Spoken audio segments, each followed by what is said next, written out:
ビーケンフードフォレストはマジですごい。パーマカルチャーデザインコースでデザインした壮大なビジョンを受講生が行政と地域住民と協力して実現した大規模都市型フォレストガーデン。誰でも自由に参加できる注目のコモンズでもある。台湾の行政にフォレストガーデンコンサルタントとして雇われた発起人の一人グレンに公共の食べれる森を案内してもらおう。My name's Glenn Haerlihy. I live here on Beacon Hill in Seattle. I have for 28 years, and I was trained as an artist and got involved in garden projects looking for work and did both of them professionally. And then eventually took a permaculture class and started this project shortly thereafter. So the permaculture class somehow had a connection to this project coming to be. Absolutely, yeah. As a final design project for the class, we had to design on a real piece of land somewhere and pretend like we were gonna actually do the project. And so we drew the maps, we did the observations, presented it to our class, and that concept solidified when we took it to the community here and said that this is a possibility. We could actually do this here, and held some public meetings. And from there, it kind of redesigned, and the community adopted it, and now it's built. So this is a PDC design project. It is. Wow. It really that was. Actually yeah. Turned into real design. Yeah. Nice. Yeah, and I mean, it looked like this, right? It was really just mowed grass on the edge of the park here. The land itself is publicly owned utility land. It's for Seattle Public Utilities, so it's got a big water reservoir up the hill there. And this part is still under the Seattle Public Utility jurisdiction, but just up there is a big community park that's run by the Parks Department of Seattle. We work with both entities, and it was quite a push to get them to sort of see, but we still did it, and it can be done. Cool. Yeah, and what an amazing thing. Let's check it out. Yeah, let's do it. Yeah.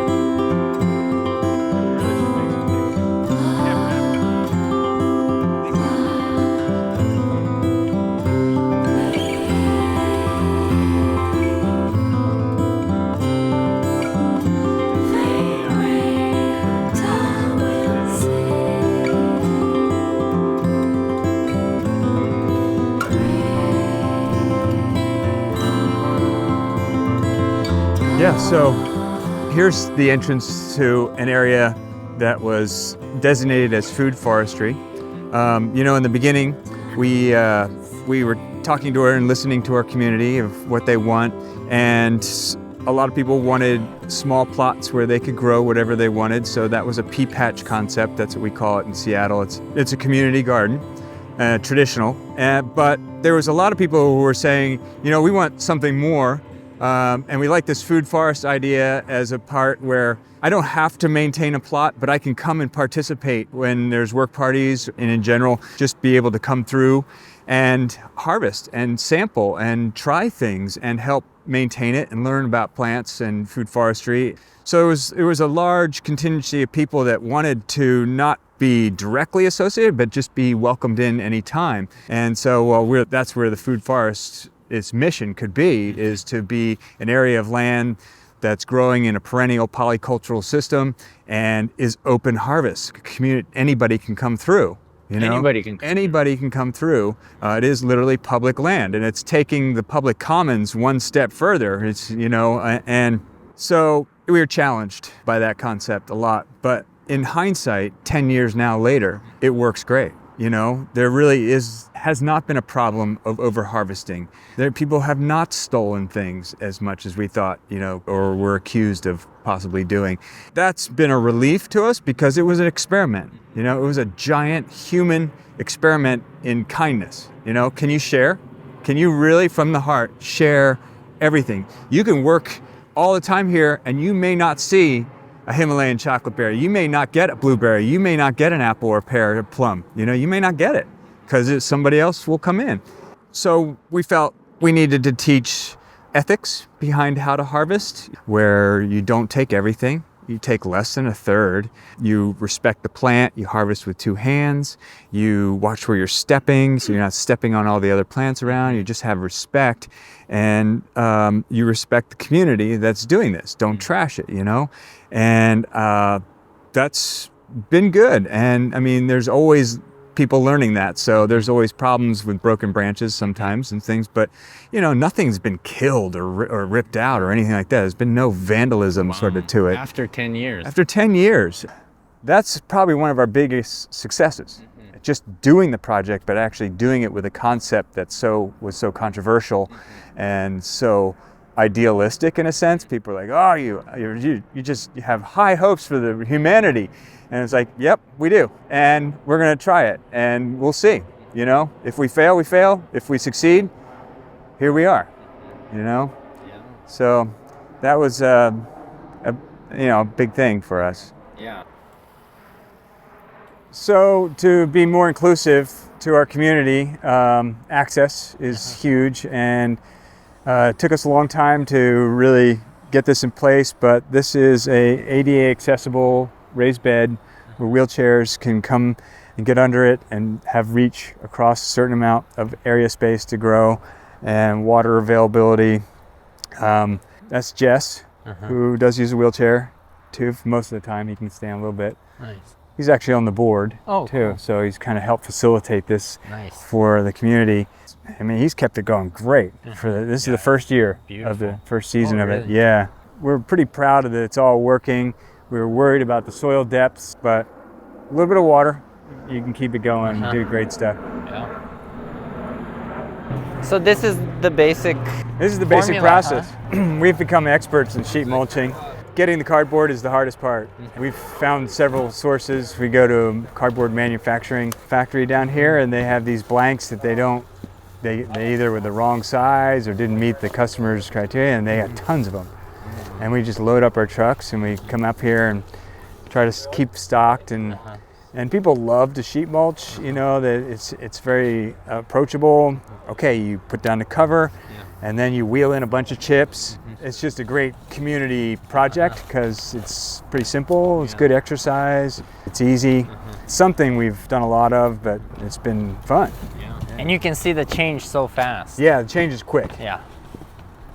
And so this is the grass, and then, so how deep does this go? Well, here we put it pretty deep because this was one bad soil. It was old construction scrapings. So, you can see the mycelium and the rot is just going nuts. Yeah. And we inoculate everything with a mycelium product. So the cardboard is gone. Nice. Looking good. Yeah, nice. So that's probably a lot of the grass layer that was covered up in the grass roots that have decomposed now into a very rich organic soil. Beautiful. Yeah. Nice. I know, that looks good. Yeah, look at that. So, I mean, that's probably about our cardboard layer. After several months, you still have 5 to 6 inches of top dressing on there. That means there was probably a foot of original. That's almost an excessive use of the wood chips, but we have such an abundance of it because we have the connection that we can do that. And every weed and every grass is dead and now composted. It was sad and hard at the same time because this community garden has relied on, it's not only a work party, it's a party. You know, so we would work and then we would party.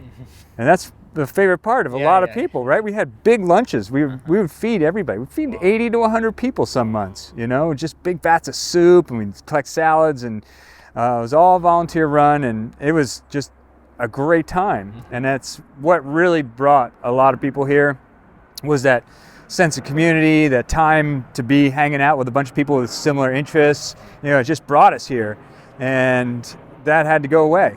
And so now things have gone wild, the weeds are coming in, you know, and so forth, but it's the cycle of what we're living in. And you know, eventually we're going to have to live with it and get over it to some degree as best we can, and just have to, you know, humans have been taking the risks of pandemics for thousands of years, and we're just going to have to adjust. Life is a risk. Hopefully someday we'll be immune to each other to that share we're a no lunch. longer threats to we each aren't a other's threat well-being. to each other. Oh I my know, God, right? That's such a crazy shit. It is crazy. Yeah. It's too bad. Yeah. Maybe we can end here. I'm just wondering if you have kind of a soundbite for people wanting to do this kind of thing. They're inspired, and maybe they took a PDC, maybe they're just getting really excited about permaculture, maybe they're just excited about community. Yeah, what would you say to them? I think, yeah, it's hard to sum it all up. Mostly it's you know, if you have it in your heart, if you feel like you have it in your heart, you have it all the way. You know, you do, you can. But you just have to look beyond the obstacle, look beyond it, and look to the end game, but enjoy the process along the way. You know, make it enjoyable, and you know, edible is such a big thing. I mean, you can get tons of volunteers by giving a good free lunch, and they'll do work. They'll do it. You know, but make the project, one, be transparent to your community of what you're doing. Never exclude them or have secrets, and bring in a component of generosity or kindness that is going to be shared.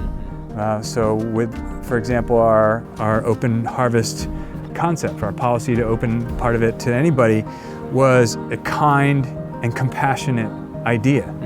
And yes, it was experimental, but at the same time, it brought in all these great people. It brought in a community of people who are compassionate and kind, and they want to work to that. You know, not only did they learn the plants and how to landscape design and stuff like that, they got to be really kind. You know, without anybody yelling at them or calling them idealistic or anything. We were all, you know, there so that we could just have a bunch of kindness, you know, around us. And that's a nice feeling. Yeah. That's just a nice way of being. And, you know, you don't get that on Netflix or some movie, you know.